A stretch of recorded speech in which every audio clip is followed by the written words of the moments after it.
All right, SummerSlam 2012. I thought this was a good, solid, pure wrestling show from the WWE. Just once again, obviously, I think I enjoyed this pay-per-view a lot more than most people. I don't know if people were just burned out or whatever, but from top to bottom, there's really not a lot to complain about. Not a lot to complain about. I mean, I just thought start off with a bang, end it with a bang. There's no crap on this show. Like I said, man, top to bottom, a really, really solid, pure wrestling show from the WWE.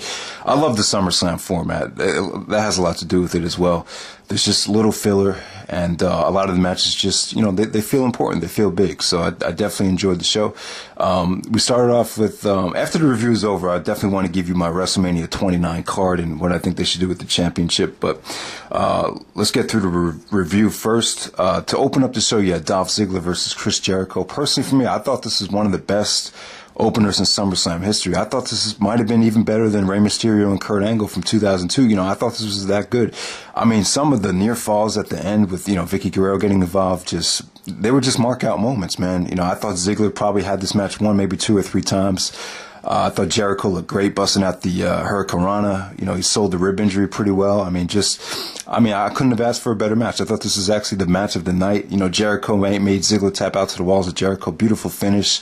It's ridiculous that Jericho hasn't won a match on pay-per-view this year so far. So I think they made the right decision. Definitely sets up a rematch. And, some people were saying that Ziggler should have went over because he's the younger star or whatever. It really doesn't matter. He's the Money in the Bank. He's holding the Money in the Bank briefcase. I feel like when you hold the briefcase, it gives you a little bit more flexibility about, winning and losing. I just don't think the losses mean as much when you hold the briefcase. That's just my opinion about that. But I think Jericho definitely needed the win. He's a huge moneymaker for the WWE. Personally, in my opinion, he's the most talented person on the roster. So it's definitely a win that was definitely needed. So next we have Kane versus Daniel Bryan. I'm not a big fan of Kane, but if there's anyone that could get a good match out of him, it's Daniel Bryan. And I think it could have been better. I think the placing on the card, the second match of the night usually suffers from time restraints and stuff like that. But Kane has just been stale for years. But I don't know. I would say that Daniel Bryan definitely got a good match out of him. Like I said, one of the best matches in Kane's career. I loved the finish with the small package. The match definitely had its moments. I just think some of Daniel Bryan's offense where he has to yell no, no.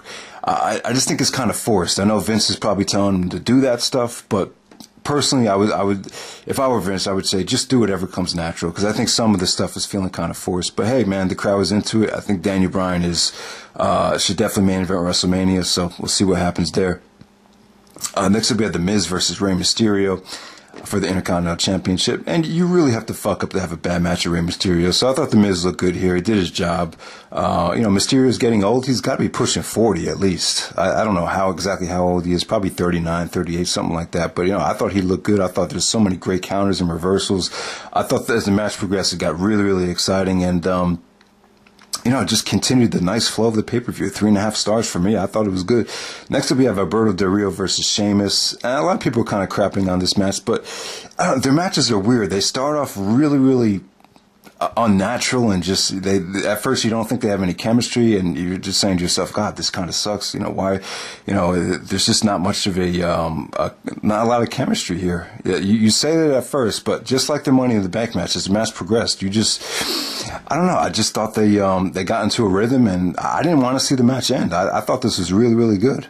I love the cross arm breaker spot from Del Rio. That really woke the crowd up, and Sheamus was pretty slick on the ending. It definitely adds another dimension to his character, that he has to, cheat to win, not really cheat to win matches, but, smart enough to, react when he needs to react by, removing Del Rio's foot off the rope. I thought that was pretty slick.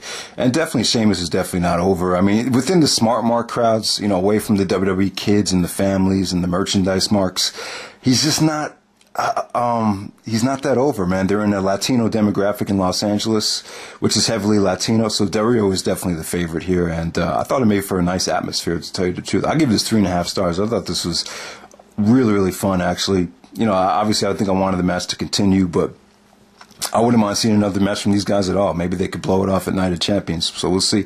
Next up, we have the Primetime Players versus Kofi Kingston and R-Truth. I mean, not really much to say about this. I don't really, the primetime players are pretty green. Obviously they're missing Abraham Washington, helped these guys out a lot, so they're definitely missing some kind of element that was felt in this match. But, Kofi Kingston and R-Truth, I thought Kofi looked good. I mean, I was happy to see all these guys get a shot on pay-per-view. That's pretty much all I could say about it. Definitely probably the weakest match of the night. Next up, we had the triple threat match. We had CM Punk defending against John Cena and The Big Show.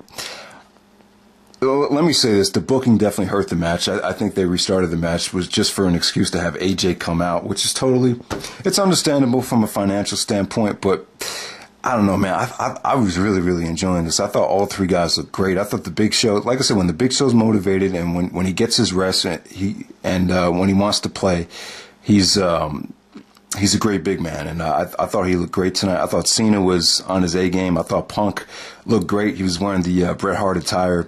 Or I guess it was like a tribute to Bret Hart. I know his match, some of the matches Bret had at SummerSlam were some of Punk's favorite matches. So, but yeah, like I said, man, I thought Punk looked great. I thought some of the stuff they did was just beautiful. I mean, it was just great back and forth action. It was like when one guy failed to do something, the other guy succeeded. That's how it came off to me. I thought this was flowing great. Obviously, the match kind of, the double submission at the end when AJ restarted the match, it took forever to get back on. And I think that kind of killed some of the momentum in the match. But, I love the ending with, Punk actually did get the pinfall after the attitude adjustment, and after the match is over, the look on Cena's face was just pure jealousy. He just looked like, wow, maybe I'm not the man anymore. So I just love the reaction of John Cena. I thought that actually made the match, and it definitely sets up the CM Punk and John Cena match beautifully. It definitely, you're definitely looking forward to that now, Night of Champions, when it does happen. So, good stuff there. I'll give it about 3 3/4 stars. This could have been so much better because I thought all three guys were clicking so well. So there we go with that. Next up, we have the main event. We have Brock Lesnar versus Triple H. And, this is huge for me. I mean, if you look at the brand extension, the two greatest champions in the history of the brand extension, you could still argue, the brand extension really doesn't mean that much anymore, but over the last couple of years, but Brock Lesnar and Triple H, these two guys from 2002 to 2004, the biggest names in the company, Raw versus SmackDown going at it. It's a huge match, and I never thought it would happen after what transpired with Brock Lesnar. But I gotta say, man, this match was great. It's some people were kind of blaming the crowd for not being that into it because what they did with Brock Lesnar, having him lose to John Cena back at Extreme Rules. I don't think that has anything to do with it. If you would blame anything, it's just neither guys are really that fan favorites. Triple H is a natural heel. People can't stand Brock Lesnar because of what he did, turning his back on pro wrestling. So if you want to blame the crowd for kind of lacking, I would blame it more on that. I wouldn't use the Cena match as an excuse for that. I don't know, man. I thought this was great. I thought the storytelling was good. Lesnar was actually dominating Triple H with the Kimura. At first, eventually as the match progressed, the diverculitis spot, Lesnar had problems with his stomach. He suffered a diverculitis. He's had those problems with his health. So, he looked like he was about to spit up some blood. The match totally changed after that. I just thought it was good psychology, good storytelling. Triple H kept going back to the stomach whenever he was in jeopardy. So I thought this was really, really solid stuff. The crowd wasn't into it, but it wasn't like it was boring, though. It's like I felt like everyone had their eyes locked in to see what would happen. They kind of went in the finisher overkill at the end, but I really didn't care. I thought the transition from the pedigree into the Kimura and the match was beautiful. Lesnar, I watched this match with my brother, and he thought Lesnar was kind of sloppy. He didn't like the way he kicked out. He thought some of the things Lesnar did, like jumping off of the announce table, was kind of unnecessary. The double axe handle spot. But, great match, man. I'll give it about 4 stars. Not as good as the Cena Lesnar extravaganza from Extreme Rules, but it was pretty close. So there we go with that. And so let me give you my thoughts on WrestleMania 29. Personally, for me, I think Brock Lesnar should go into WrestleMania as the champion. As you guys know, I'm really high on Lesnar. So I would actually have Lesnar defeat CM Punk at Survivor Series for the title. And I would do Brock versus Rock at the Rumble. Actually have Lesnar retain. You could do some type of thing with Punk screwing The Rock out of the title at the Rumble, and then Brock Lesnar faces the Royal Rumble winner of Daniel Bryan. I just think this is the closest thing you'll ever see to Rocky IV. I mean, you have the underdog Daniel Bryan going up against the unstoppable Brock Lesnar. I just think this would be so much, so great. This is what I want. This is definitely not going to happen. WWE wouldn't do this, but still, man. The more I think about it, the more I think this could definitely main event the show and definitely be something special, man. So the world title match, I actually have Sheamus versus Wade Barrett.